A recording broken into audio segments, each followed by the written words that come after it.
My favorite convention is PAX. That's right, E3. And we had such a good time this year. To make it all better, ESA proposes rebranding E3 2020 as a fan, media, and influencer festival in a leaked document. Pause. That is some bullshit if I ever seen it. Yeah. Let's read that again. Fan, media, and influencer festival. Yes. In a leaked document. Oh, wow. When information leaks from E3, that must ESA, really hurt the ESA. It must be really bad. They must be really mad that their document leaked ahead of them doing some press for it. Should we continue? Yeah, sure, Will. It's no secret that E3, one of the indisputable highlights of the games industry's announcement calendar, has found itself slowly floundering into irrelevancy in recent years. I love the way Eurogamer worded that. With an increasing number of publishers reducing show presence in favor of more intimate events and live streams of their own. In response, the Entertainment Software Association, ESA, the U.S. trade body that runs E3, is reportedly proposing a radical rebranding of the show for next year, which would turn into a fan, media, and influencer festival. All this comes via a leaked pitch deck as seen by GameDaily.biz, intended for the ESA members, which suggests possible new forms for E3 following member feedback. The core of the proposal revolves around the idea of turning the once industry-only event into a more consumer-focused affair, and the ESA's membership has reportedly already approved an additional 10,000 tickets for the general public, bringing the total consumer tickets up to 25,000. Are you mad? Apparently, yes. Because that place isn't crowded enough, because the lines aren't long enough, because it's already a pain in the ass trying to get a regular ticket to go. But wait, there's more. I got some of the documents up on screen. Should I keep reading? No, you keep reading. Right. You keep As going. part of that change, E3's traditional floor layout could, according to the ESA's proposal, be adjusted to accommodate 8 large-scale stages like experience hubs where punters... It says punters. Please. Where punters are able to watch influencers and celebrities playing video games. With the organization suggesting the Los Angeles Lakers playing a basketball game as an example. Of what?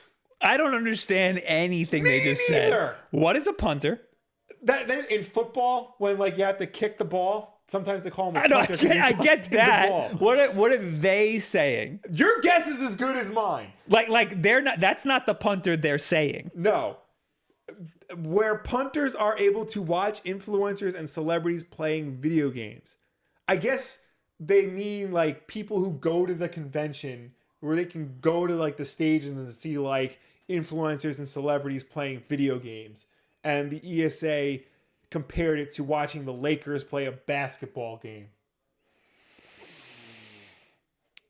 Who are they pitching this to? Themselves. Who's not gonna get it sounds like watching people play games? Who's not gonna get that? Pitching this to themselves.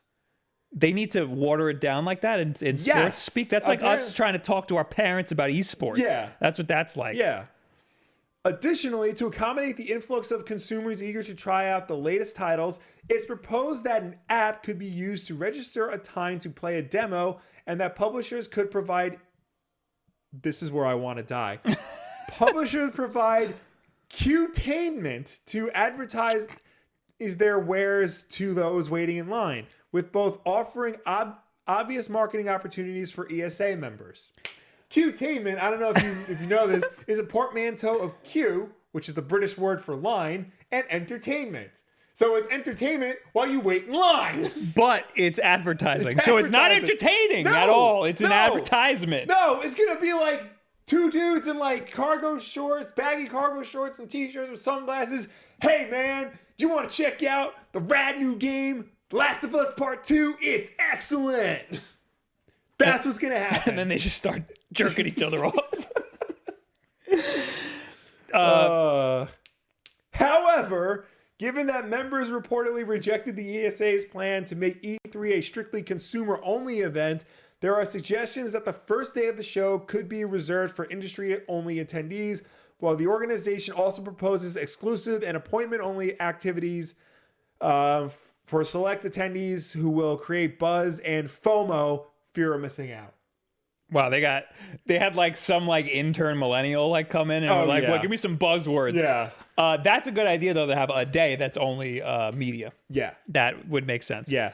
Kimerex in the chat says punter is British slang for general population. Oh, Eurogamer. So yeah. But I've seen the Qtainment like on English speaking websites.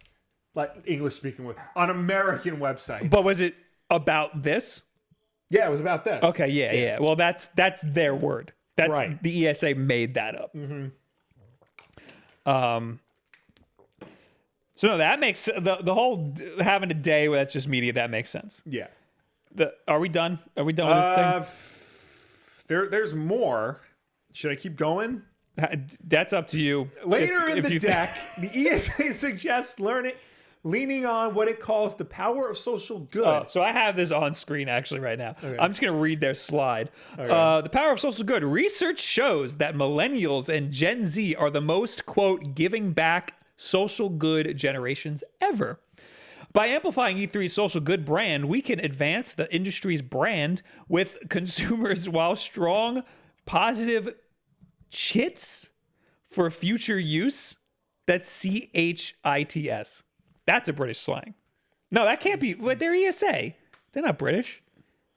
A chit is a short official note, memorandum, or voucher, typically recording a sum owned. Anyway, policy goals, next negative video game story. I don't know what that means. One tactic we can implement is partnering with influencers. I know a few of those. Yeah. Celebrities, athletes, YouTube personalities. What's up? How you doing, guys? How's it going? Who are passionate about E3 relevant social good efforts, e.g. gender equality, STEM, stuff like that. Let me pause right there and say nobody wants to fucking work with you after you just leaked all of their personal information, you pieces of shit. I gotta censor that. I forgot. Way to like drop the ball on that. You want to work with us now? Oh, that's cute. They could all go to hell. We don't want to do anything for you. Imagine an NBA championship, champion global superstar participating in an E3 Coliseum conversation and or global movie star being part of the E3 digital ticket because it included social good components. So what they're saying is we want to do good for the community because the generation that we want to target likes things that are good for the community. So how can we monetize charity? Yeah. Basically, is what they're saying. Yes. Which is why every time somebody does like a charity stream or some sort of weird charity thing, I'm like, what is in it for them? This doesn't seem right. This stinks of them trying to manipulate their audience. Not to throw a wrestling reference in here, but Stephanie McMahon once said that charity is the future of business. I hate that. Yeah. I hate that so much. Yeah. Just give money and don't say anything. Yeah. There you go. I also think it's weird when you're like, hey, everybody, I'm doing a charity stream. Everybody give money to this thing. And it's like, why don't you give the money, though? Like, what if your community's giving the money, you got to also give some money. I understand, like, wanting to raise awareness for something and maybe, like, somebody who wasn't, like, you know, interested in the cause before is interested in it now. I agree. Like, okay. You know, because some things, you know, do require, you know, charity drives. I get that. I understand wanting to do that. No, I agree. But I'm with you on when like big ass corporations who are floundering in the public eye and who do stupid things like leak everybody's information and are trying to make good are now trying to like, all of a sudden we care about the environment. But I also have a problem with people who are like, look at me. I just gave all this money to this thing. Yeah, it's like, too. Why do we got to look at you first, though? You know? I hate this company so much. I hate everything about the ESA. They're pieces of garbage. Yeah. And I hate them so much. How else could I hate them? What else is happening here? I think that's... there was also a proposal to organize paid media partnerships with outlets like CNBC following its tech impact proof of concept so it so it can control content and the message. That's bad. What world are we living in right now? There's a world where people want to control the message, where they don't want news to do their job. Anyway, Daniel Ahmad, who is ZHugeEX on Twitter, who is a great industry analyst account, he said biggest gaming exhibitions / trade shows by number of entries. I guess that means People who go. Yeah. Gamescom is number one. Gamescom 2019, number one at 373,000. China Joy, Brazil Game Show, Taipei Game Show, Paris Games Week, Tokyo Game Show, G-Star Korea 2018 with 235,000 entries. All the way down the list is E3 2019 with 66,000 entries. Damn. So, like, I don't want to use that as a knock against E3 because E3 should be for the media. It's set up that way. Yeah. It's not supposed to be open to the public. Yeah. Gamescom is. PAX is. And PAX is way better than E3 because it's set up to be open for everybody and everybody knows it. E3 is in this weird sort of middle ground. It doesn't know what the hell it wants to be, and it's garbage because of it. E3 originally was an industry insider only event. It was made to be that, but they were like, well, maybe we can let a few bit of the public in, and then all of a sudden now it thinks it wants to be a public event. And also too, like the line is blurring between like what exactly is industry insider, because it used to be the game publishers and the traditional journalist websites, but now it also means influencers and Twitch streamers and YouTubers and celebrities and things like that.